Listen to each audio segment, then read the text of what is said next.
Hi hello నమస్తే ఎలా ఉన్నారండి అందరూ బాగున్నారు కదా ఈ రోజు మన వీడియో వచ్చేసి అమెరికా గురించి కాదు ఇండియా గురించి కూడా ఎందుకు ఈ రోజు ఈ వీడియో పెడుతున్నాను అంటే ఇవాళ నేను ఒక వీడియో చూసాను ఆ వీడియో కూడా ఎవరు ఏంటి అంటే మాకు అంటే చాలా మంది ఎక్కువగా ఇష్టపడతారు తన వీడియోలు కూడా తన వీడియోలు చేస్తా ఉంటాడు అబ్బాయి అలా వీడియో పెట్టాడో లేదో మా పిల్లలు కూడా బాగా చాలా ఎక్కువగా చూస్తుంటారు అప్పుడప్పుడు నేను కూడా చూస్తుంటాను ఆ వీడియోలు కానీ అతనికి ఈ మధ్య పాపం అక్కడ జాబ్ పోయిందని ఇండియా వచ్చేసాడు ఇండియా వచ్చేసిన తర్వాత మళ్ళీ జాబ్ వచ్చిందని చెప్పేసి లెటర్ వచ్చింది నేను మళ్ళీ వీసా సెంటర్కి వెళ్ళాను నేను వీసా అప్లికేషన్ అలా పెట్టుకోవడానికి వెళ్ళాను నాకు వీసా సెంటర్కి వెళ్ళినప్పుడు అక్కడ ఎదురైన సన్నివేశాలు కొన్ని తను చెప్తుంటే నాకు చాలా ఆశ్చర్యంగా అనిపించింది ఎందుకంటే ఇది అమెరికా కాదు ఇండియా ఇండియా అంటే ఇలానే ఉంటుంది మీకేం అర్థం కాదు అమెరికాలో ఉండే వాళ్ళకి అమెరికా వెళ్ళి 10 రోజులు ఉన్నామా నెల ఉన్నామా 6 నెలలు ఉన్నామా అన్నది తీసి పక్కన పెడితే ఎన్ని రోజులు ఉన్నా కూడా అమెరికాలో ఇండియా వచ్చిన తర్వాత మనకంతా కూడా కొత్తగా అనిపించింది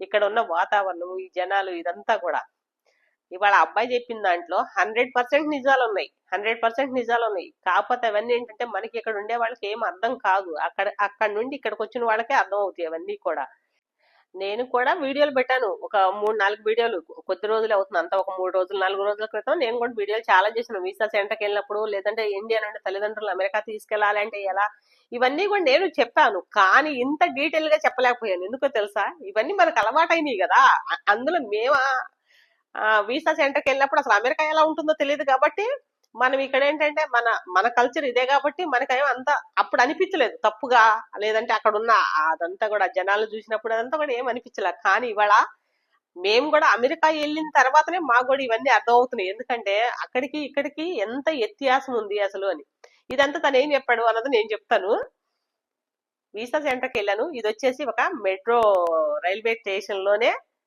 పెట్టారు అంటే ఏలుముద్దర్లు అనేది మెట్రో రైల్వే స్టేషన్ లోనే పెట్టారు కరెక్టే మెట్రో రైల్వే స్టేషన్ లోనే పెట్టారు కానీ జనాలు ఎంత ఎక్కువ మంది ఉన్నారు ఆ క్యూ లైన్ లో ఒకళ్ళొకళ్ళు తోసుకుంటున్నారు నెట్టుకుంటున్నారు అంటే ఒకళ్ళకి మధ్యలో గ్యాప్ ఉండట్లేదు అది అది నిజం 100% నిజం అసలు ఇంక మనకి అసలు క్రమశిక్షణ ఉండదు ఇంకా ఇంకోటి ఏం చెప్తున్నాడంటే వీసా సెంటర్కి వెళ్ళినప్పుడు ఏలుముద్దల కాడికి వెళ్ళినప్పుడు మెట్రోలో జరిగింది కొంత ఇలా ఉంటే ఇంకా మళ్ళీ మనకి తర్వాత నెక్స్ట్ వీసా సెంటర్కి వెళ్తాం అక్కడ కూడా రోడ్డు మీద కూర్చోబెట్టారు నిజమే అది కూడా రోడ్డు మీద కూర్చోబెట్టారు ఇవన్నీ నేను మన వీడియోలో చెప్తే బాగోదని చెప్పి చెప్పలా రోడ్డు మీదనే కూర్చోబెడతారు వాళ్ళు రోడ్డు మీద కూర్చోబెట్టి రాండి ఆ పేరు పెట్టి పిలుస్తారు అనమాట పేరు పెట్టి పిలిచి రాండి రాండి అంటే పరిగెత్తాలి ఇక మనం పరిగెత్తుకుంటే అది కూడా తను ఇలా 2-3 క్యూ లైన్లు ఇలా మిలకలుగా ఉంటుంది తిరిగి తిరిగి వెళ్ళాలి ఆ తర్వాత ఒక చెక్అవుట్ ఉంటుంది దాని దగ్గరికి వెళ్ళిన తర్వాత ఇలా ఉంది అని చెప్పాడు ఇవన్నీ కూడా నిజంగా మనకి ఇక్కడ చాలా టార్చర్ అని చెప్పాలి చాలా టార్చర్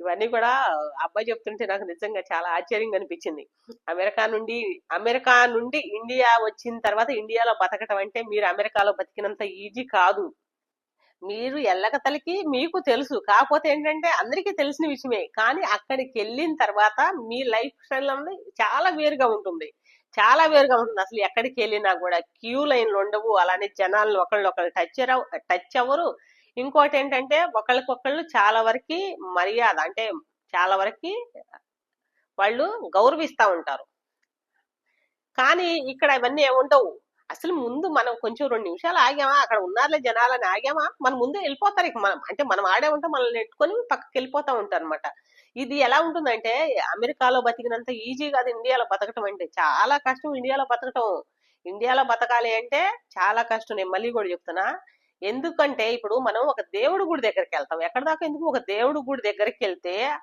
అందరూ దేవుడి కోసమే కదా వెళ్తున్నారు అందరం దేవుని చూడటానికి దండం పెట్టుకోవడానికే వెళ్తున్నాము కానీ ఆ క్యూ లైన్ లో కూడా వెనక మారలోళ్ళు ముందుకు రావాలి అన్న ఉద్దేశంతో ముందు వాళ్ళని నెట్టడం గాని లేదంటే అడ్డదారిలో రావటం గాని అసలు ఎంత టార్చర్ అంటే ఆ దేవుడి గుడి దగ్గరికి వెళ్ళినప్పుడు కూడా దేవుని చూడటం కన్నా కూడా ఆ క్యూ లైన్ లోకి వెళ్ళటం కన్నా కూడా మానుకోవటం బెటర్ అనిపించింది అంత టార్చర్ పెడుతుంటారు ఇంకా కొన్ని చోట్లకి వెళ్ళినప్పుడు అసలు అరహరో అని లేస్తారు ఒక్కసారిగా అందరూ అలా ఎందుకు లేస్తారో కూడా తెలియదు ఒక్కసారిగా గోల్ చేస్తారు తొక్కిసలాట చేసేస్తారు అక్కడ ఉండే జనాల కన్నా కూడా వాళ్ళు చేసే గోల అల్లరి చాలా ఎక్కువ ఉంటుంది ఇలాంటి సన్నివేశాలు చాలా ఉంటున్నాయి ఇండియాలో కాకపోతే ఇవన్నీ ఏంటంటే ఇక రోజు మనం చూసే కాబట్టి మనకి ఏం అనిపించదు అదే పాపం కొత్తగా ఒక అమెరికాలో ఒక 10 సంవత్సరాలు లేదా ఒక 7-8 సంవత్సరాలు ఉండి మళ్ళీ ఇండియాకి వచ్చారు అంటే వాళ్ళకి మాత్రం చాలా కష్టం చాలా నరకం కూడా ఉంటదన్నమాట. ఎందుకంటే ఇదంతా కూడా వాళ్ళకి చాలా కొత్తగా అనిపిస్తుంది.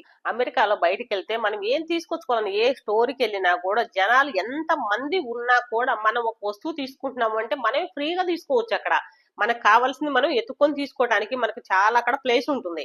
కానీ ఇండియాలో అలా ఉండదు. అదేమంటే ఇక్కడ జనాభా చాలా ఎక్కువ మంది ఉన్నారు. చాలా ఎక్కువ మంది ఉండటం వల్ల ఇక్కడ ఇలా ఉంటుంది అని చాలా మంది చెప్తారు. జనాలకి ఇక్కడ చేసే పనులకి అసలు సంబంధం లేదు. ఎందుకంటే జనాభా అక్కడ కూడా జనాభా చాలా మంది ఉన్నారు. ఉన్నా కూడా వాళ్ళు ఏంటంటే వాళ్ళు ఒక నిబంధన ప్రకారం ఉంటారు. అది కూడా ఎలా అంటే ఒకళ్ళు అక్కడ ఏదైనా తీసుకుంటున్నారు అనుకోండి, వీళ్ళు పక్కన నిలబడి చూస్తారు. లేదంటే వాళ్ళు ఇంకొక ఐటమ్ తీసుకుంటా ఉంటారు. అంతేగాని ఇక్కడికి వచ్చి గబకర వంగరు. మనకి అలా కాదు. ఏ చిల్లర కొట్టు కాడికి వెళ్ళి సరుకులు తీసుకుందాము అన్నా కూడా పక్క పక్కనే ఒక 10 మంది నిలబడతారు. అక్కడ ఏదో ప్లేస్ ఏదో లేనట్టే. ప్లేస్ చాలా ఉంటుంది వెనకమార్ల ప్లేసు. కానీ వాళ్ళు తీసుకున్న దాకా ఆగుదాము అన్న ఆలోచన అసలు ఏ ఒక్కరికి ఉండదు.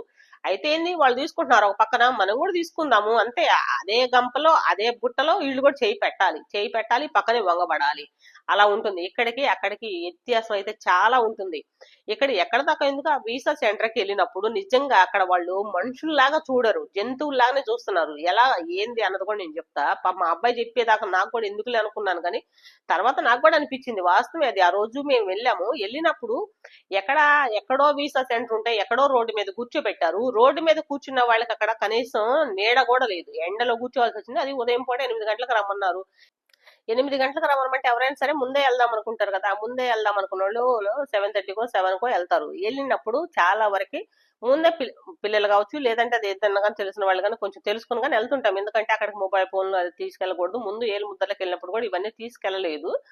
అయినా కూడా కొంతమంది ఏంటంటే ముందు ఎప్పుడో ఏలు ముద్దలకి వెళ్ళి ఆ తర్వాత వీసా సెంటర్కి వచ్చిన వాళ్ళు కూడా కొంతమంది ఉంటారు.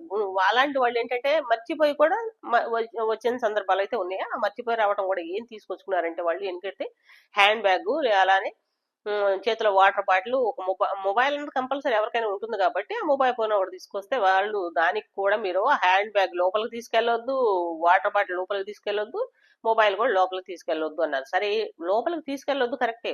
కనీసం ఇక్కడ ఏమన్నా మీరు లాకర్ సిస్టమ్ ఏమన్నా పెట్టి అక్కడ దాంట్లో పెట్టుకోండి.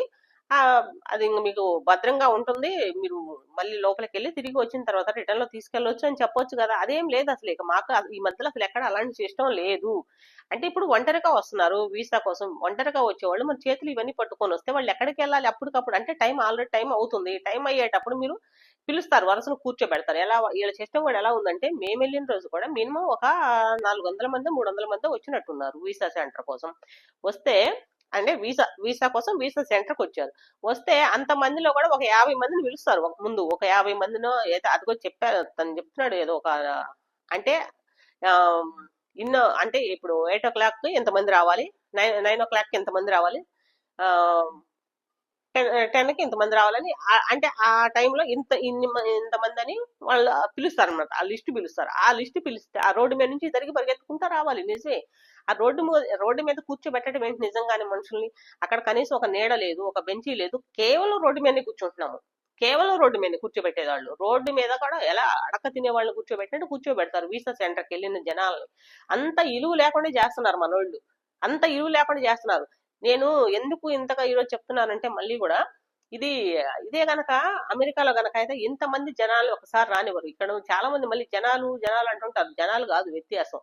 అదే ఒక 400 మంది, రోజుకు ఒక 400 మందో 300 మందో వస్తున్నారు అనుకుందాం వీసా సెంటర్ కి. ఆ వీసా సెంటర్ అనేది ఇంకొంచెం ఇంకో 2 చోట్ల 3 చోట్ల పెడితే జనాలు అంటే కొంచెం క్రౌడ్ అనేది తగ్గిద్ది. తగ్గటం వల్ల వెళ్ళిన వాళ్ళకి కొంచెం ఫ్రీగా ఉంటుంది. అలా కాకుండా ఇక్కడ ఏదో జరిగిద్దని జనాలను తీసుకెళ్లి ఎక్కడో కూర్చోబెట్టడం. కనీసం ఆ మధ్యలో కారు కూడా రాకూడదు. 1 కిలోమీటర్ దూరంలో కారు ఆపుకోవాలి అని చెప్తా ఉంటారు వాళ్ళు. కారు కూడా రాకూడదు. లేదంటే మనకి కారు ఒకవేళ వస్తే ఆ వీసా సెంటర్ అన్నది ఉంది కదా, దాని ముందు కారు ఆపి మనం దిగి లోపలికి వస్తే డ్రైవర్ వెంటనే కారు తీసుకొని వెళ్ళిపోవాలన్నమాట. ఇంకా మధ్యలో కారు కూడా ఉండకూడదు. అంటే అక్కడ చాలా సెక్యూరిటీ వాళ్ళు ఉంటున్నారు. ఎందుకంటే దానికి కొంచెం చాలా భద్రత ఇస్తున్నారు అనమాట. ఆ వీసా సెంటర్ అన్నది అక్కడ ఎంత ముందు గతంలో ఎక్కడో ఏదో జరిగిందన్న ఉద్దేశంతో దాని మీద ఏదో దాడులు చేస్తారేమన్న భయానికి వాళ్ళైతే అంత జాగ్రత్తగా ఉంటున్నారు. ఓకే, దాని గురించి ఎవరం పట్టించుకోం. కాకపోతే ఇక్కడ ఏంటంటే వచ్చిన జనాలకి ఇలువ అన్నది ఇవ్వాలి కదా. వచ్చిన జనాలకి ఇలువ అన్నది ఇవ్వాలి కదా. ఏం ఇలువ లేదు, ఏం లేదు. జనాల్ని అలానే ఆ రోడ్డు మీద కూర్చోబెడతారు. వాళ్ళకి కేకలు పెట్టినప్పుడు వీళ్ళు పరిగెత్తుకుంటా వెళ్ళాలి. ఆ వెళ్ళిన వాళ్ళు ఈ చేతిలో మొబైల్ ఫోన్ ఏం ఉండకూడదు. ఇప్పుడు తీసుకెళ్ళిన మరి మొబైల్ ఫోన్లు ఎక్కడ పెట్టాలంటే మీరు ఇక తీసుకురావడానికి వీలు లేదు అంటే వాళ్ళు ఆ పక్కన ఉన్న చిల్లర కొట్లు ఉంటాయి కదా, ఏదో ఒకటి అంటే తోపుడు బళ్ళో లేకపోతే డబ్బా కొట్లు ఏవో ఉంటాయి కదా, అక్కడికి వెళ్ళి పెట్టుకొచ్చుకున్న వాళ్ళు చాలా మంది ఉన్నారు. లేదంటే ఈ వీసా కోసం కొంతమంది లోపలికి వెళ్తారు కదా, వాళ్ళ వెనకైతే ఎవరో ఒకళ్ళు వచ్చిన వాళ్ళు ఉంటే వాళ్ళకన్నా అప్పచెప్పి వచ్చిన వాళ్ళు ఉన్నారు. అంటే గ్యారంటీలు వారంటీలు కూడా ఏముండవు, ఉంటే ఉండొచ్చు, వాళ్ళు తీసుకొని వెళ్ళిపోవచ్చు. అలాంటి సందర్భం కూడా జరుగుతుంది అనమాట. ఎందుకంటే వాళ్ళు ఎవరో ఏమో ముక్కు ముఖం తెలని వాళ్ళకి మనం ఇస్తున్నాం కాబట్టి ఇలా ఉంటుందన్నమాట.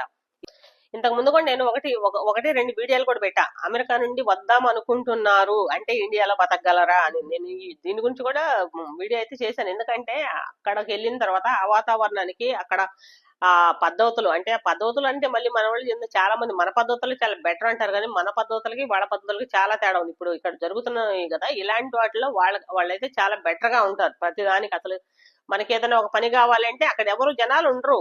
ఒక హాస్పిటల్కి వెళ్తున్నాము, ఎక్కడ దాకా ఎందుకు ఒక హాస్పిటల్కి వెళ్తున్నాము, హాస్పిటల్కి వెళ్ళినా కూడా ఇక్కడ గుంపులో గోయింది అన్నట్టే ఉంటుంది. అక్కడ జనాలు కనీసం ఒక 100 మంది జనాలు ఉంటే ఆ 100 మంది కూడా గంటలు గంటలు ఎదురు చూడాలి. అంటే లోపలికి ఎప్పుడు వస్తుంది, మనకి ఓపీ అన్నది ఎప్పుడు వస్తుంది, ఎప్పుడు మనం వెళ్ళి చూపించుకోవాలి. అక్కడ అలా ఉండదు. మీకు పలానా టయానికి మీరు హాస్పిటల్కి రాండి అంటే మనం అంటే ఆన్లైన్ బుకింగ్ హాస్పిటల్కి వెళ్ళాలి అంటే ఆన్లైన్ బుకింగ్ అయితే అది ఎలా ఉంటుంది, మీరు పలానా రోజు పలానా టయానికి రాండి అని చెప్తారు. రాండి అని చెప్తే ఆ టయానికి మనం వెళ్తే ఆ లోపలికి వెళ్ళామా చూపించుకున్నామా బయటకు వచ్చామా అన్నట్టే ఉంటుంది. కానీ అక్కడ వెయిట్ చేసే పని ఉండదు, గంటలు గంటలు ఎదురు చూడాల్సిన అవసరం ఉండదు. ఆ వెళ్ళిన వాళ్ళకి ఇంత బారు లిస్ట్ కూడా రాయరు, ఇన్ని టాబ్లెట్లు కూడా ఇవ్వరు అమెరికాలో. ఇన్ని టాబ్లెట్లు కూడా ఇవ్వరు, మందంతా సీటింగే. హాస్పిటల్ గురించి చెప్పాలి అంటే మంద కూడా చాలా సీటింగ్ ఉంటుంది. కాస్త కూస్తే కాదు, ఇంతంత ప్యాకెట్ల లోపల తీసుకెళ్తారు, ప్యాకెట్లు బయటకు వస్తాయి. దీని గురించి కూడా ఒక రోజు ఒక వీడియో చేద్దాం కుదిరితే. ఇదండి మన వీడియో. మా వీడియో మీకు నచ్చిందని అనుకుంటున్నాను. నచ్చితే ఒక లైక్ సబ్స్క్రైబ్ చేసుకోండి. అలానే మీకు నచ్చింది అనిపిస్తే షేర్ చేయండి. Thank you. నెక్స్ట్ వీడియోలో కలుద్దాం. Thank you.